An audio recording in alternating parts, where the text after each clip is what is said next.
Hi, I'm astrologer and life coach Penny Dix. Welcome to my YouTube channel. Welcome back if you're one of my regular visitors. And if this is your first visit here, a big welcome to you. I'd love it if you'd subscribe. So today, I am bringing you one of the major astrological major astrological events of the year. In fact, possibly of the decade. So what I'm going to talk about today is the new moon total solar eclipse that is happening on the 20th of April in the sign of Aries. Now, there's a lot to say before I even launch in to the energies and what they can imply. So first of all, let's look at some of the wording that is used around these particular events. An eclipse means that either the sun or the moon is eclipsed. And in this instance, we have the moon passing between the earth and the sun. So the sun is eclipsed by the moon. So it means it's a full moon and it's going to pass between the earth and the sun. Now, interesting, when I did my research, and I'm actually doing this I'm recording this on the 13th of April, and I've got in front of me a lovely application called, or website called timeanddate.com, and in it you can watch the progress or the process of eclipses. And it's really interesting because there's a countdown for the solar eclipse, and it says it's 6 days, 17 hours, 12 minutes, and at the moment, 22 seconds. How about that? Now, we have certain terminologies that are used that I think can make it sound like it's just elite astrologers that can have access to understanding the implication of all these energies. And I think it's really important to explain what they're all about. So first of all, I'm actually going to explain to you what it means when we say it's at the anaretic degree, because the anaretic degree of a sign is the very last degree it can possibly occupy at that moment in time. And for this new moon total solar eclipse, it's going to be at 29 degrees 50 minutes. So it really is virtually about to move in to Taurus.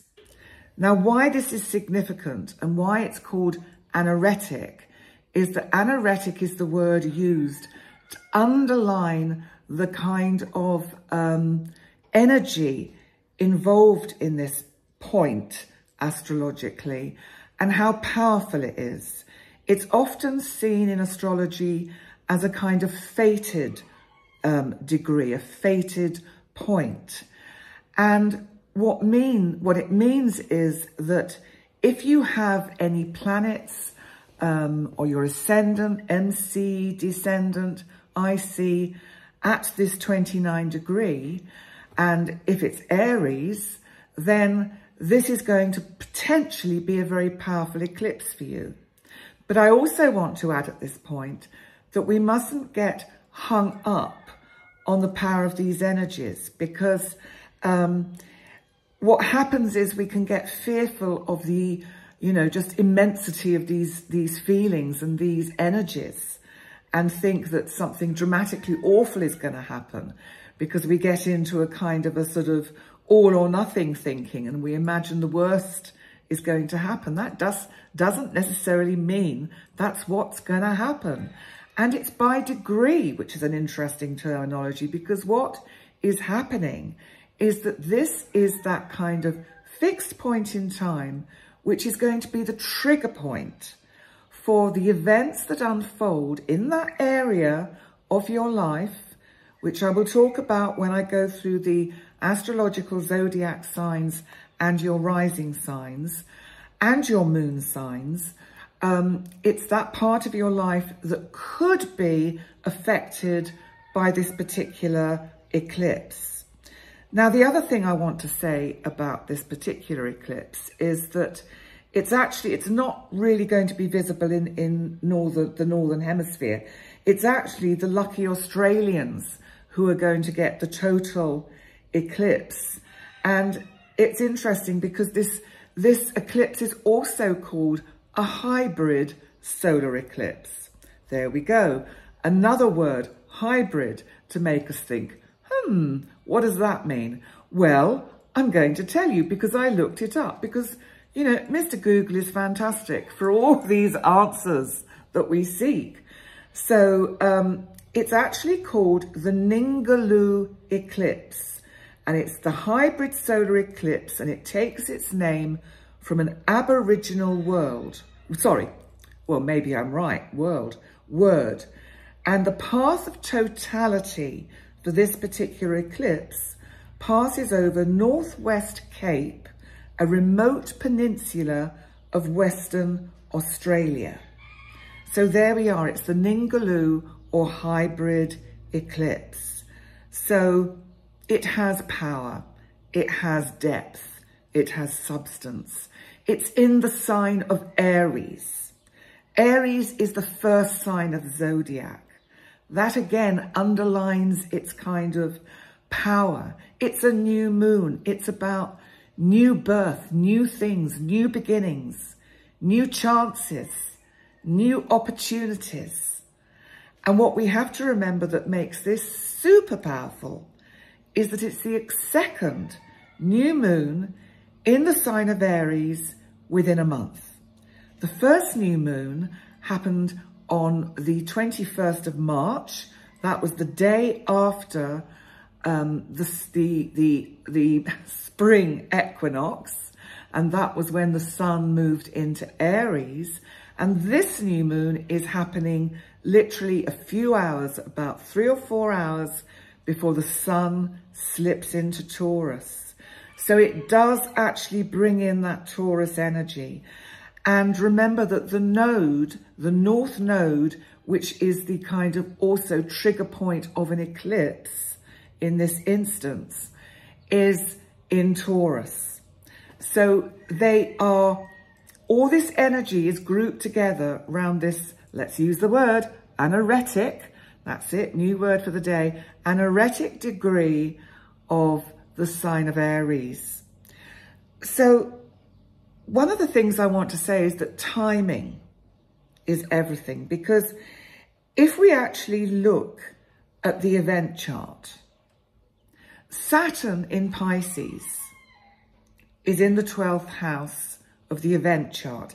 Now, I'm actually using Greenwich Mean Time, or they call it Universal Time, because it is the kind of traditional day 1 0 point of our time scale and time zone on planet Earth. So Saturn is in Pisces in the 12th house. Saturn is about timing. Pisces is the last sign of the zodiac. And this eclipse is in the first sign of the zodiac. There is something about what needs closure with this particular eclipse. Now, bearing in mind with this energy, I do feel it's going to last not just for several weeks or several months, but several years. And it'll get lost in the mists of time, and we will forget about it because other astrological events will happen. But if we look back and we unfold things, we will see that at this particular point in time, that this was the period of our lives when things shifted in a big way. So let's just have a look at the chart first and the aspects to get a better sense of what this new moon energy is about.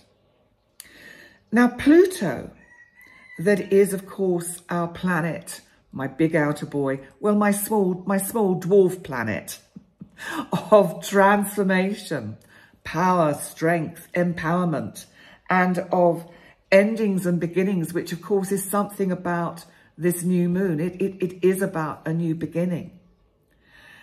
Pluto is on that threshold of Aquarius. It's like Pluto has 1 foot in Capricorn, 1 foot in Aquarius. And it's like we could say that Capricorn is the old world, the old ways of doing things. Aquarius is what is offering us the new ways of doing things, the new opportunities that can come. However, Pluto is squaring, so that's a hard aspect, this new moon, suggesting from the 11th house to the 1st house that we mustn't rush with whatever might start developing around this time. We need to keep in the back of our mind that Saturn energy about everything is about timing. Because there's an element in this new moon, because it's in Aries, of I'm going to go and I'm going to get it and I want it now. And because it's a square, I feel it's a kind of a gentle little warning. It's saying if things start to bear fruit, unfold for you on the particular path that you are hoping will unfold, don't rush it. Don't rush things.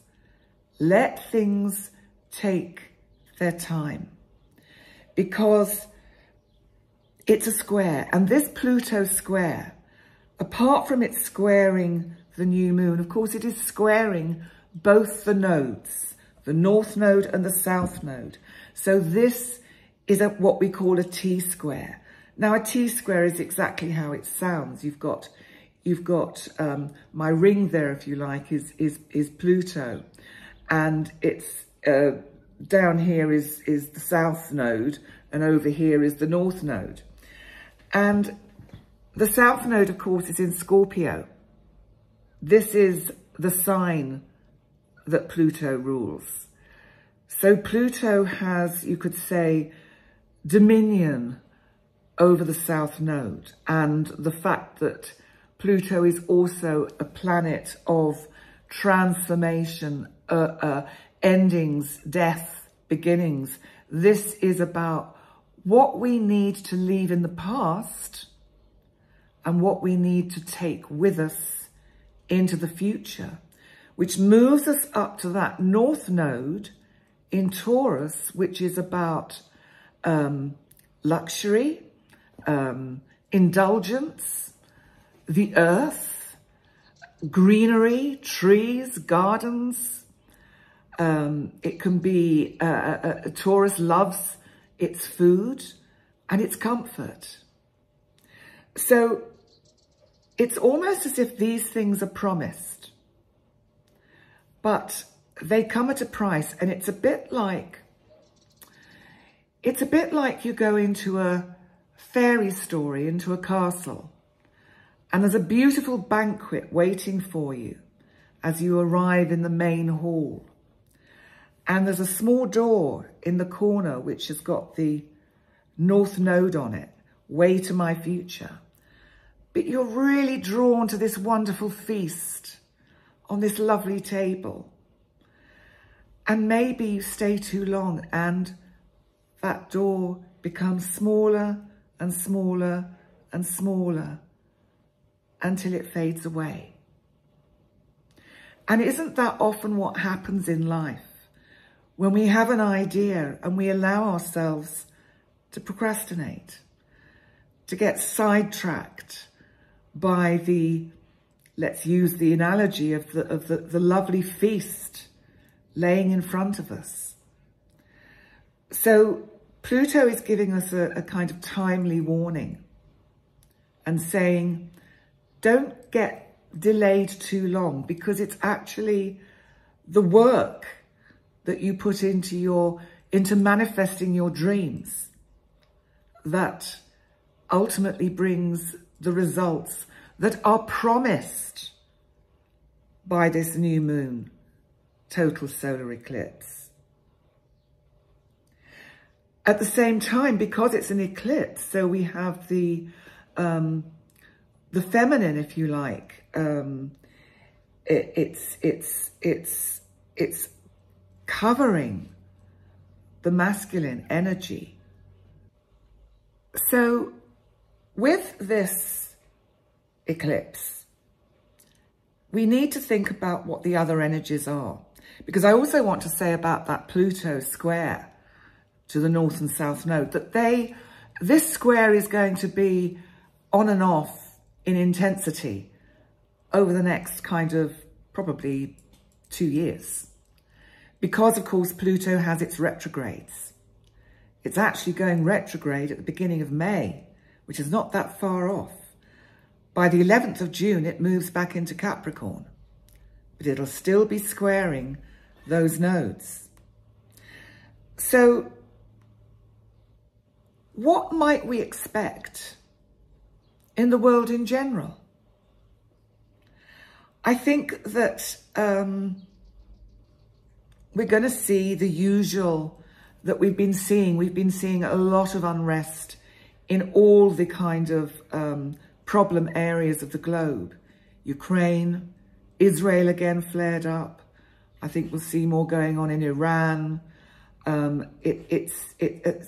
Interestingly, the last time that Jupiter was in Aries, because it's actually coming up to conjunct Eris later, just after, on the 24th, just after this new moon total solar eclipse, we had all the Syrian conflict. That was 12 years ago. And I'm going to do a separate heads up about Jupiter conjunct Eris, because that is also another powerful energy that only happens every 12 years. So it is a significant eclipse. And I think it's probably that we have to look at it as a profoundly uplifting new moon, offering transformation if we're willing to pay the price, because personal growth and desired new beginnings always come at a price. Dreams are attainable, but there is a price to pay. Think of the feast. Don't give up, because it's often that final mile that takes the longest. I'm reading my final thoughts now before I go on to your individual zodiac signs. But the energy of this new moon tells us to pay the price required to go that extra mile, as it will be worth it. It will take a bit of time, but it'll be worth it. So let's move on to your individual signs, because I'm just going to draw the chart up, because I think this will help give you a little bit of an idea and some insight into where you can expect this energy. Aries. Aries. It's your first house. This, of course, is the part of your chart, and it's about your identity, but it's also your sign. So Aries, there may be something about this energy that can feel a little bit overwhelming at times. You've got so much energy packed into your sign, with not only, of course, the sun and the moon at this new moon point, but you've got Eris conjunct Jupiter, conjunct Chiron. I think you need to take a little bit of time out for some inner healing and reflection. I think there's been a lot going on in your life, Aries. And this is a chance with this new moon to look at where you want to sow new seeds. New seeds for you, for how you come across to the world. New seeds for your future. But I also just want to point out that we have to remember that both the sun and the moon are literally about to leave your sign. So that some of you, this may be like, will feel like you're at that last chance saloon. I don't think it is as dramatic as that. but it is powerful. And sometimes we need that kind of kick to say, come on, get moving. Come on, Aries, you're a cardinal sign. You can do it. It's at the 29th degree of your sign. If it's your birthday on the 20th of April, my God, wow. Apart from happy birthday, this is going to be an incredibly powerful new moon for you. This sets the scene almost for the next 20 years. So make sure you sow the seeds that you want to bear fruit. Now let's move on to Taurus, because for you, Taurus, it's actually in your 12th house. So of course, this is that part of your chart where you do that inner reflection. And that's important.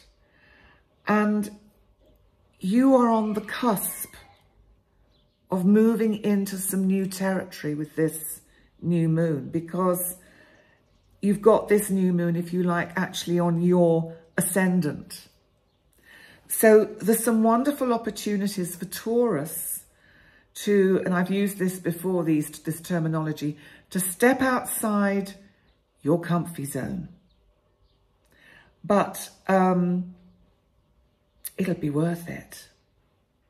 You wait and see, Taurus, how things are going to unfold. Don't procrastinate. Don't get waylaid by that feast on the table. Okay, let's move on to Gemini. Because for you, Gemini, it's in the sort of the sector of your chart that is very much about your hopes and wishes. It's about what you dream about. It's the larger kind of community that you mix with. What ideas have you got that you're kind of tentatively thinking of looking at and planting the seeds for something really, really fruitful to take root? I think it's a really good new moon to actually sit down and do a little bit of brainstorming and think about, what do I want in my life? You know, hone it down. Make sure you have in your life the subjects, the topics, the projects that you're passionate about. Don't get carried away with having lots of things. You know, it's great to be good at lots of things, but sometimes it's really even much greater to be a master of one thing. And maybe that's what you have to start looking at with this new moon, is what do you want to be a master of? So let's move on to Cancer. So for you, Cancer, it's about your career. There must be an awful lot going on at work and in your profession. If you're not working, there must be an awful lot going on in your life, which is making it seem like a career. There must be so much that you are trying to organize at the moment. I think as well, you are on the, you know, in a sense, we're all on the brink of something potentially exciting. But it's what, as I said, we do with the energy. And I do feel, Cancer, that you need to think of the fact that you've got Mars in your sign. Mars isn't particularly comfortable. Mars, our god of war, our god of energy, our god of assertion. You could be getting a little bit fractious. You could be feeling a little bit uncomfortable and lashing out at people that you don't mean to. If that's what's happening in the short term, then you need to just take time out and give yourself a chance to kind of refuel, recharge the batteries, plug into your passion. That'll do it. Now let's look at Leo. Because for you, Leo, this is about your learning, your knowledge, the journeys of the mind that you have, the literal physical journeys that you would like to make. But this is something even more powerful than that, because it's actually conjunct your MC. Now, the MC is our really what Leo loves. It's our sort of public arena. It's the theatre where we can be seen. And for you, Leo, there are going to be a lot of Leos who are going to be coming out of the wings and back into centre stage, especially if they've had a few months or years where they've actually been off stage right, learning their lines or learning their profession, learning their, getting their toolbox organised. So this could be significantly a very powerful eclipse for you, Leo. So don't underestimate it. Let's move on to Virgo.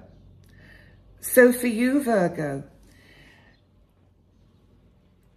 this is a new moon for you that you can use in a very transformative way.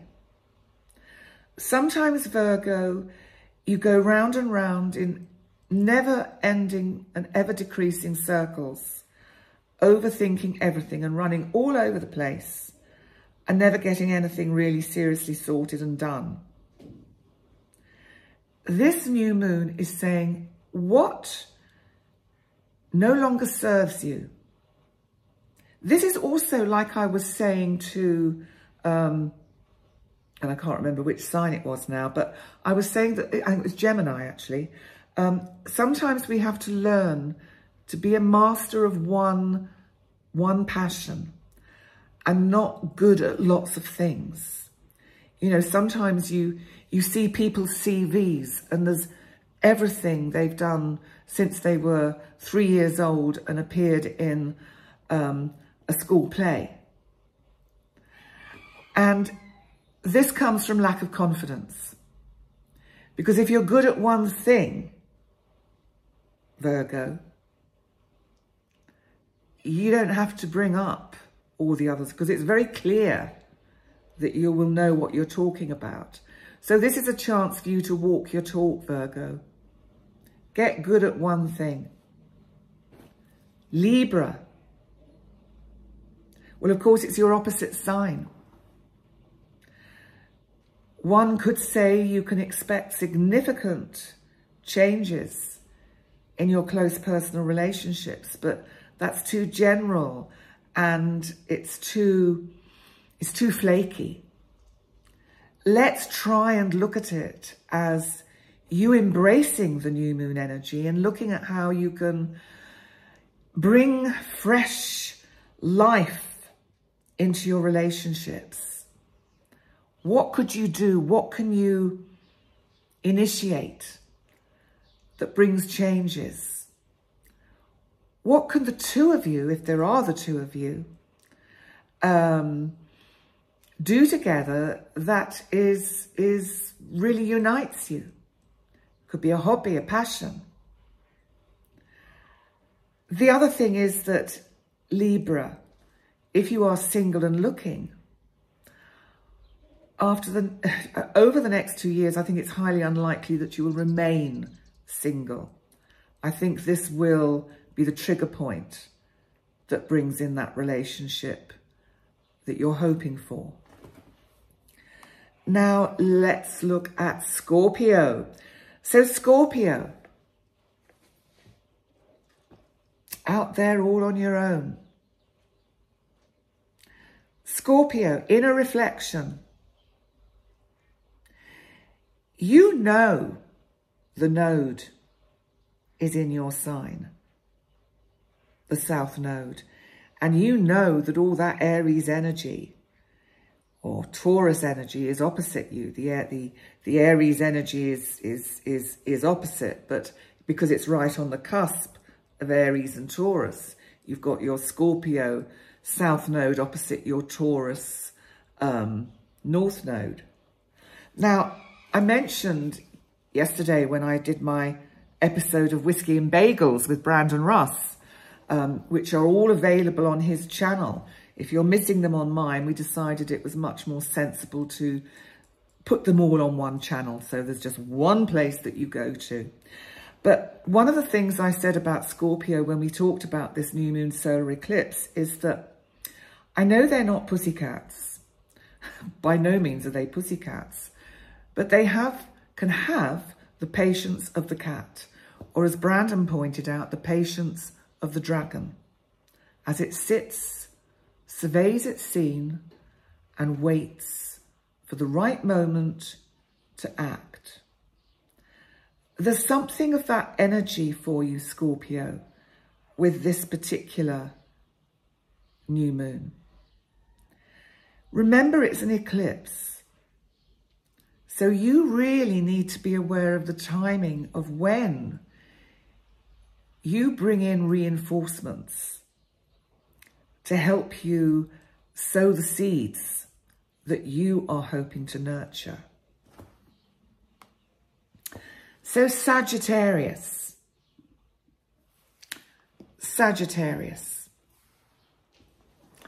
Jupiter, your ruling planet, is in Aries. And it's kind of, you could say, conjunct this new moon. This could be a powerful new moon for you. I don't think things are going to stay quiet for much longer. I don't think they've been particularly quiet, but I think things are going to get very busy. And I think you are going to have to really pace yourself, Sagittarius, because I think there's going to be a lot of opportunities for fun. That can't be bad. I think it's sort of party time. I think you've been working very hard and you need some time out, but I don't mean you're going to party for the next 10 years, but there is going to be a sense of you taking your foot off the accelerator a bit so that you can just let everything you've put in place in your life just tick over, just for the time being. So, an interesting new moon for you. Now let's move on to Capricorn. Capricorn. Such huge changes you've already been through. With all my big boys going through your sign over the last 3 years. And now here we have this new moon solar eclipse in your 4th house. Some of you will most probably have moved or be moving.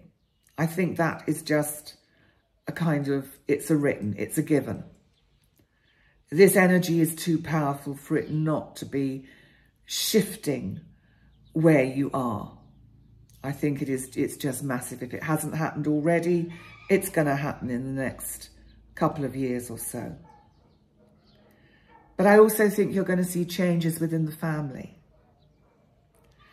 And these could be very positive changes. This could be seeing somebody really achieving, you know, achieving things they've really wanted to achieve. And you rooting for them and you being on team family member, whoever team family is. So I also think it's about, Capricorn, you reassessing whom is on your team, who's on Team Capricorn. Because you've been the unwilling star of the astrological show for many years. You've not liked this position at all. People have come and gone. Situations have been stripped away from you. Work's been stripped away. It's been hard sometimes to carry on. And this kind of energy is saying, review who you want to take with you into the future. Who really is rooting for you? Because they're your tribe, as they say. They're your clan. Aquarius. Aquarius. Well, apart from the fact you've got Pluto in your sign, so you are experimenting and exploring this new energy and seeing how it's going to affect you over the next 20 or so years. So, you know, get ready for the ride. This new moon for you is about communication. And I think that's very interesting because with Pluto in your sign squaring this new moon, this is very much about you finding your voice. And actually, you're not going to just take, you're not going to take shit no more. You are saying it how it is. And if people don't like it, you're saying, not my problem. Because I think you felt quite lost in the last 3 years while Saturn went through your sign. This new moon is really like a new birth for you. This is taking you to another dimension. I think your ability to tune into how your mind works on a vibrational level in a much kind of higher frequency. You are going to be the trailblazers, the pioneers that teach all of us about the power of the mind. That's coming. And that's some of what Pluto in Aquarius is going to bring all of us. I think I might do a separate video on that. So let's finally come on to our last sign of the zodiac, but by no means the least important, possibly the most important, because it's Pisces. My oceans of emotions. Pisces. Oh gosh, you've been having a rough time. It's been a bit of a rough ride. And here you are with a new moon in your house of finance, just to shake everything up. Don't worry. Please don't worry. I think this is actually the beginning of the end, if you see what I mean. The beginning of where you thought, it can't get any worse. I think this is when you flip it. Whatever it is you're working on, whatever it is that you want to bring into your life to help the income flow in, this is where you flip it. You may not see that straight away, but it's coming. And it's coming certainly over the next 2 years. You are really going to see the growth and abundance come in. Jupiter's in this part of your chart. It has to come. It will come.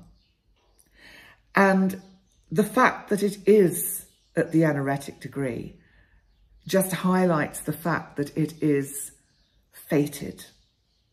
So this is a very powerful eclipse for you. But be patient. Just keep doing what you're doing. You know you are coming from a good place in here, Pisces. And it's been tough, and sometimes you haven't known how you're actually just going to get up the next day and carry on doing what you're doing. You can do it, and the energies are going to start helping you. Listen, Saturn in your sign is giving you some assistance. It's slowing you down. It's giving you a kind of framework to just get some routine and structure into your life to make everything a lot easier. So there we go. That brings us to the conclusion of my look at the new moon's solar eclipse, total solar eclipse in Aries. Before I do my little ending bit, I just want to say that this video is going to have to be edited together because halfway through, and you might notice me go,